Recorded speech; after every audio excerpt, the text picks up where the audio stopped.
આજે ભગવાન પરશુરામનો જન્મ ઉત્સવ છે ત્યારે સુરત શહેરમાં શ્રી સમસ્ત ગુજરાત બ્રાહ્મણ સમાજ દ્વારા ભવ્ય ઉજવણી કરવામાં આવી હતી। ઉપરાંત મેડિકલ કેમ્પનું પણ આયોજન કરવામાં આવ્યું હતું તેમજ કાશ્મીરના પહેલગામમાં આતંકવાદી હુમલામાં મૃત્યુ પામેલા લોકોને શ્રદ્ધાંજલિ પણ અર્પણ કરવામાં આવી હતી।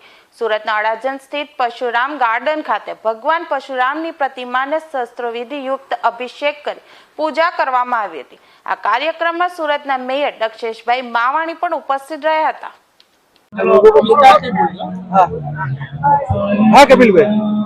દશરૂપાનું કાર્યન યસ્ય માદ્યંતિ ભાવકઃ નમઃ સર્વવિદે તસ્મૈ વિષ્ણવે ભરતાય છે।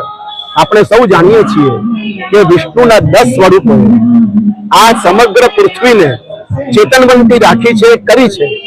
જરૂર પડે ત્યારે પરશુરામે કે શ્રી કૃષ્ણએ કેવી રીતે આતંકીઓનો નાશ કરવો એ પોતાના કર્મ દ્વારા શીખ્યું છે।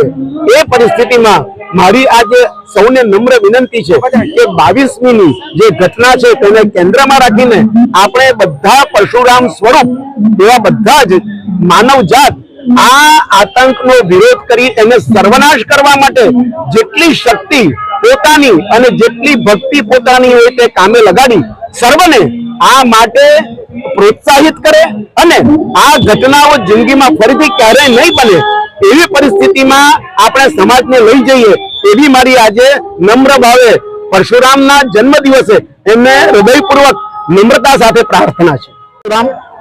આજ રોજ ભગવાન પરશુરામનો જન્મોત્સવ છે। બ્રહ્મ સમાજ દ્વારા દર વર્ષે સરદાર બીચ પરથી આ પરશુરામ ધામ સુધી રેલી કરવામાં આવે છે, પરંતુ 22મી તારીખમાં જે આતંકવાદી હુમલો થયો તેના વિરોધમાં આજ રોજ અમે આ રેલી મોકૂફ રાખી છે અને શ્રદ્ધાંજલિનો કાર્યક્રમ પણ આજે રાખ્યો છે અને મેયરશ્રી આ વોર્ડના તમામ કોર્પોરેટરશ્રીઓ અહીં ઉપસ્થિત રહ્યા છે।